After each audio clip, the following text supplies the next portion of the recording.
zijn in een tripje Bordeaux vergaan, die man. Tja, lang moest ik daar niet over nadenken. Dominique zag het meteen zitten.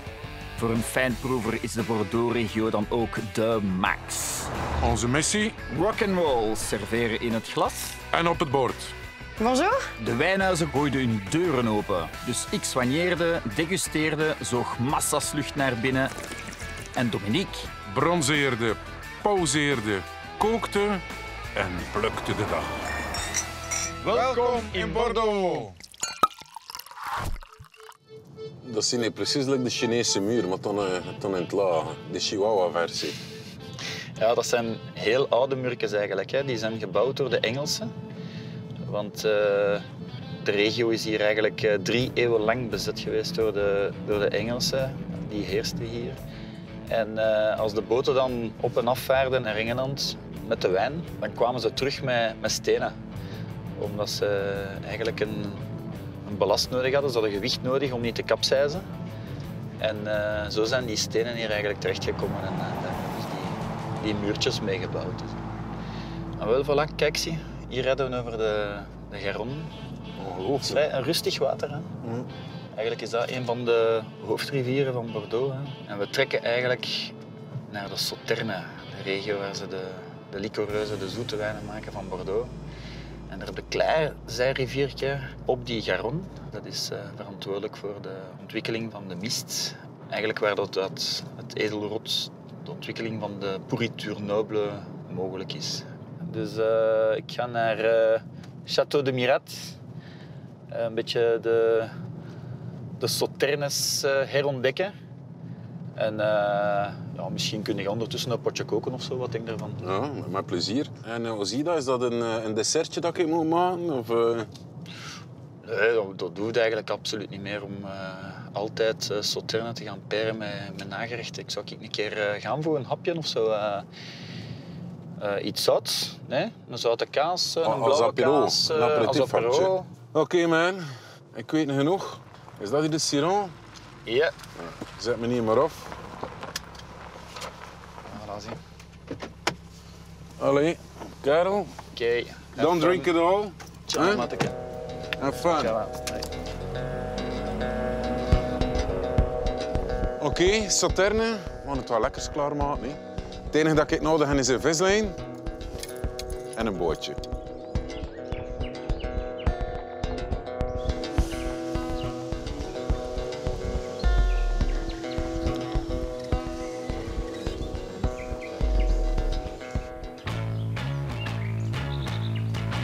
Zo, we rijden nu naar de Château de Mirat. En ik ben eigenlijk een beetje benieuwd, want het is een familie die al jaren in Bordeaux geschiedenis heeft geschreven, vooral in de regio van Sauternes. We ontmoeten daar 2 zussen, Slany en Elisabeth de Pontac. Een van hun voorvaders bedacht zelf de naam Cru. Ik ben eens benieuwd wat ze te vertellen hebben.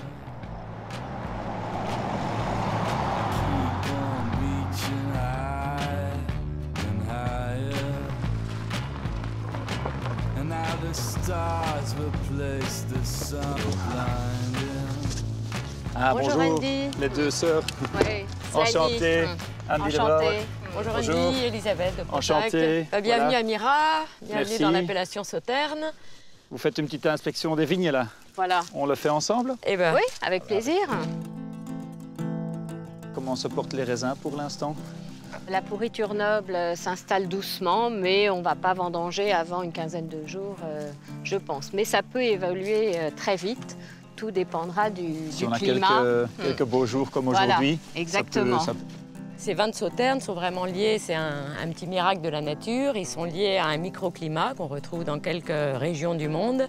Et c'est une petite rivière qui se trouve à 1 kilomètre d'ici, le Ciron, qui se jette dans la Garonne. Et les eaux froides du Ciron vont créer en automne des brouillards matinaux. Et ces brouillards se lèvent vers 11 h du matin et ensuite on a des après-midi ensoleillés. Donc le brouillard va permettre à la pourriture de s'installer sur le raisin, à la pourriture noble. Et les après-midi ensoleillés vont faire que le raisin peut mûrir. On a d'abord ici un beau raisin blanc bien mûr D'accord. qui pourrait permettre à faire du vin blanc sec, par exemple. D'accord. Traditionnel. traditionnel. Deuxième stade, on voit qu'il devient plus brun. Oui. La peau se colore, c'est le signe que la pourriture noble est en train de s'installer. Ok. Ensuite, on va dire que le raisin, il est complètement recouvert de pourriture noble. On dit qu'il est chocolat. Ok. Ici, la pourriture est là. Par contre, la peau n'est pas encore poreuse. Ok. Enfin, la peau est poreuse, mais l'eau ne s'est pas évaporée. Donc là, le stade, c'est pas encore bon à prendre pour produire du sauterne. Et enfin, après quelques jours, le raisin est recouvert de pourriture noble. Il est desséché, fripé.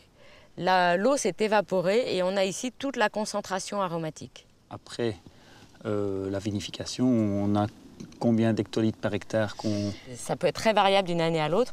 Par contre, on dit qu'avec un pied de vigne, dans une appellation, on peut produire une bouteille de vin. Donc ici, une grappe, c'est un verre. Voilà, mais sauf qu'ici, à Sauternes-Barsac et à Mira, si on a un verre de vin par pied, on est très content. Un verre et pas une bouteille. Donc voilà, ça donne un petit peu la différence des rendements. Et ça, c'est de la pourriture noble. C'est délicieux. Tu peux goûter? Ah ben bien sûr. On sent les... C'est un peu citronné. Ah oui. C'est quand même différent d'une grappe qui est prête à faire des vins secs. Tout à fait différent. C'est complètement différent. J'ai vu sur une seule grappe, différents stades de maturation, mais aussi des stades de développement du botrytis. Ça rend des vendanges quand même très complexes.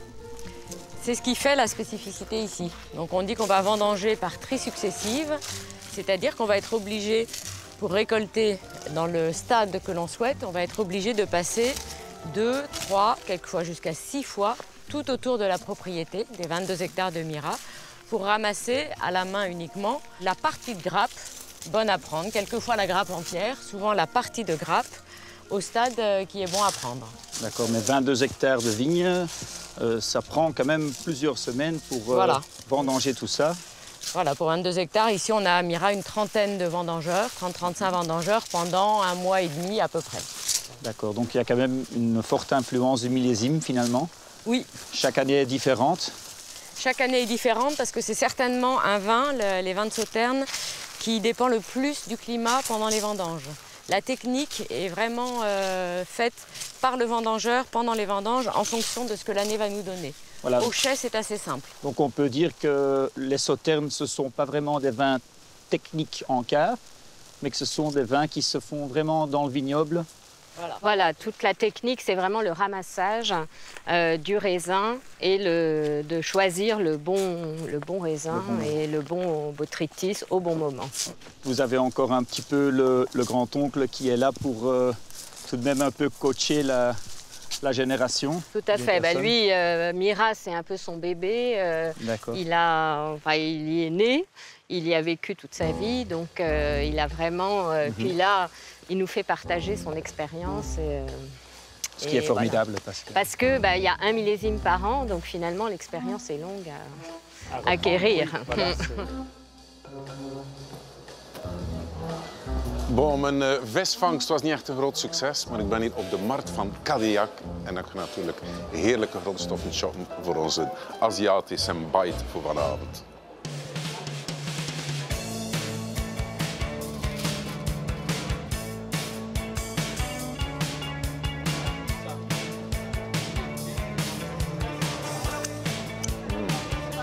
Super. Ik ben al een beetje bezig aan het denken wat ik vanavond zou kunnen creëren. Ik ben opeens naar zo'n een beetje Indische samosa, van die driehoekjes dat ik heb plooien. En dat vullen met allemaal van die lekkere zoute kaasjes. En die prum gaan daar zeer vrij goed bij gaan. Misschien nog een beetje gember.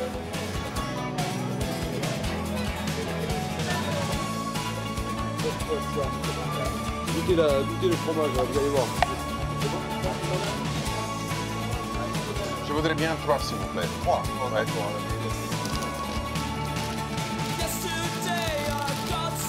Merci beaucoup. Amai, die hete kaas van natuurlijk fantastisch smaken in die samosa. Ik ben er al helemaal goesting voor.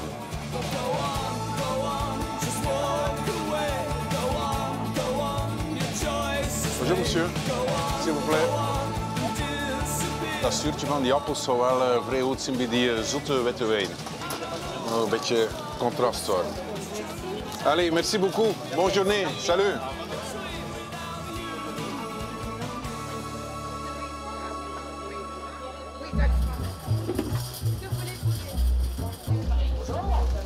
Bonjour monsieur, je voudrais bien 1 kilo de beurre, s'il vous plaît.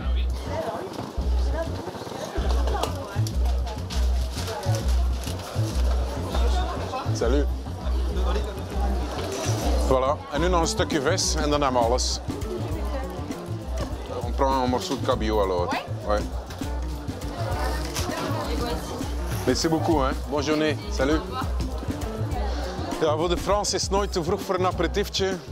En begin ik gelijk ook al te voelen. Ik ben dan hier aan het drinken.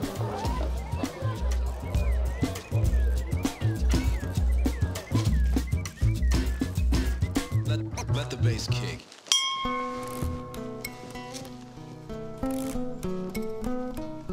J'ai entendu la cloche, donc je me suis dit je vais aller jeter un petit coup d'œil. Bah, écoutez, bienvenue. Salut le Pontac, quel honneur de vous rencontrer.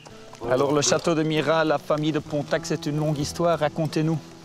Alors la famille de Pontac est une longue histoire, mais puisque c'est une famille qui, depuis plus de 400 ans, font du vin à droite ou à gauche de Bordeaux.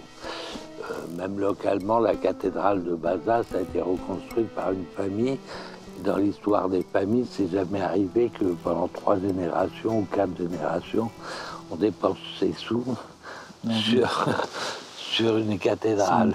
Mais on est content de l'avoir fait. On se contente maintenant de Myra, qui d'abord a beaucoup de charme. Est-ce qu'il y a un petit moment précieux pour vous et un endroit précieux où vous préférez vous-même boire votre verre? Alors moi, mon grand plaisir, c'est sur la terrasse qui est sur le sud de l'autre côté de Myra, qui est une grande terrasse où il fait très chaud l'été, trop chaud.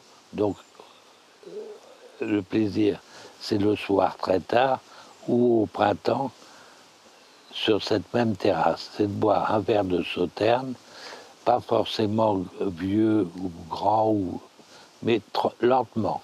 Et je bois des vins de plus en plus jeunes. Okay. Hein, c'est ça la différence. C'est-à-dire qu'à l'époque, on buvait des vins qui avaient 15, 20 ans, etc. Tandis que maintenant, on les boit jeunes, c'est-à-dire sur le fruit. Et donc pour moi, un vin, un grand Sauterne, c'est moins de 10 ans. Après 10 ans, c'est pour le plaisir et c'est la qualité du fauteuil qui va avec à la fin du repas qui suffit. Il n'y a besoin de rien d'autre.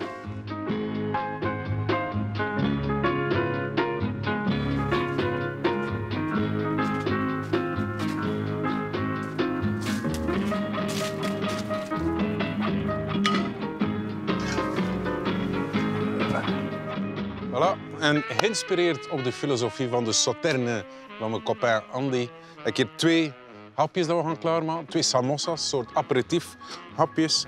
De ene gaan we vullen met geitenkaas, vegen, dadels en appel. En de andere heb ik een stukje vis gaan halen. En dan gaan we een mengeling maken met look, ui en gember. Dus we gaan eerst de appeltjes schillen. Die gaan we een beetje aanstoven in een klein beetje boter. Nu, voor bij ons appeltje gaan we nog een paar pruimen snijden.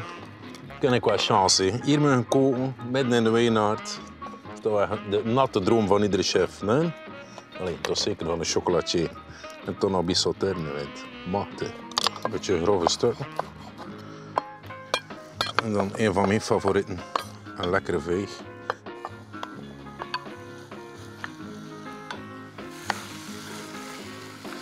Zo, onze fruitmengeling is klaar. En nu ga ik beginnen aan de tweede, dat is deze met vis. En daarvoor ga ik een uitje schillen en fijn snijden. Een goeie blok look erbij.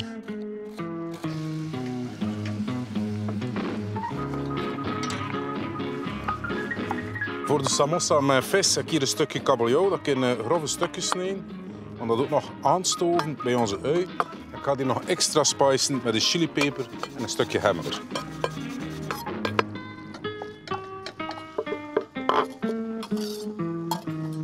Voilà, en met ons filodeeg gaan we nu pakketjes maken.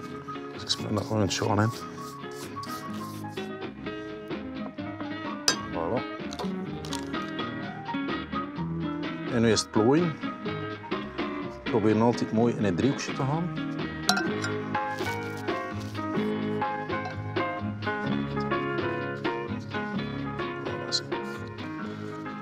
That's number 1. En dan nu nog de samosas met onze vestvel. En de techniek blijft hetzelfde. Blijven knutselen. En voor de frisheid geef ik dan nog een salaatje bij. En het enige dat ik nog moet doen, zijn die samosas bakken in een klein beetje boter en olijfolie. Voilà, ici on est dans le chai du château de Myra. Alors, qu'est-ce qui rapporte la barrique au vin?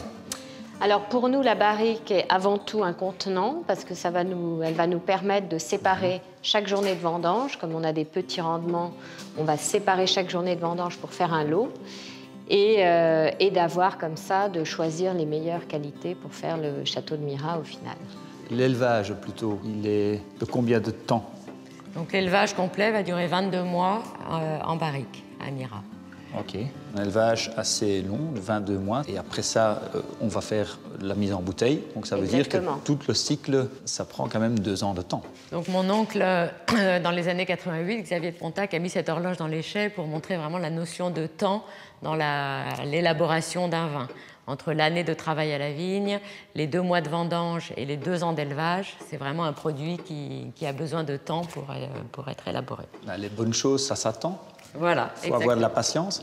Enfin, je propose qu'on les goûte. Allons-y. Voilà. Donc là, on a le 2007. Donc le 2007, ça c'était un très grand millésime voilà, qui a 10 ans. Voilà. Donc on est sur des arômes un petit peu plus évolués, épicés. C'est très puissant. Voilà. On a déjà un petit peu le côté noix. Et Tout à fait. Quand un millésime jeune, ce sera plus pour l'apéritif, par exemple. Alors 2010, déjà, c'était un millésime avec une année assez fraîche, un très bel été, et donc un raisin d'une grande pureté aromatique au moment des vendanges. Très droit, très sain, très propre. Exactement. On a tout de même l'arôme typique botrytisé, mais aussi de la fraîcheur. On a la petite zeste de mandarine, on a un peu l'abricot confit.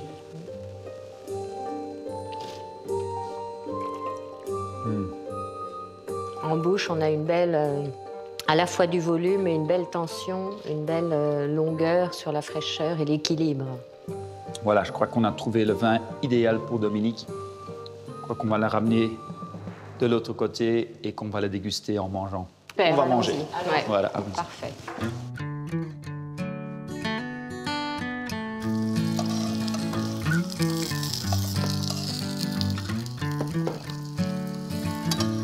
Bonjour, avec des vins, parfait. Bonjour, Dominique, ça va? Bonjour. Hey copain, hoe is dat hier geweest vandaag? Goed, fijn. Wat heb jij van lekkers klaargemaakt? Samosatjes, kan eentje met vis, met kabeljauw, een beetje gember. Heel veel ook. Dus we gaan niet meer samen slapen nee, vanavond. Ah ben, devant le vignoble. Allez, on peut goûter? Mange-le, bah oui, autrement ça vient froid. Allez, on va partager les assiettes. Hop, allez-y, allez-y. Voilà. On se dit met visje. Sel. En wat vind je? Is het een goede... Wel, ik moet het tweede hapje nog proeven, maar in ieder geval met de vis. Vind ik het leuk juist, van dat zoute toch, dat chilietje. Contrast met zoete, ik vind dat niet stoort. Het is zo, ja, aperitief, een aperitief hapje. En die gember trek je maar op, nee? Voilà, ik denk dat we met deze zeker evenveel plezier gaan beleven. Ja, met die pruimpjes, bijgen, geitenkaas. Lekker. Allez, un petit toast. Avec les mains pleines de graisse de trucs. Ouais, c'est bien. On t'oublie pas. You'd say we're playing house. Do you remember?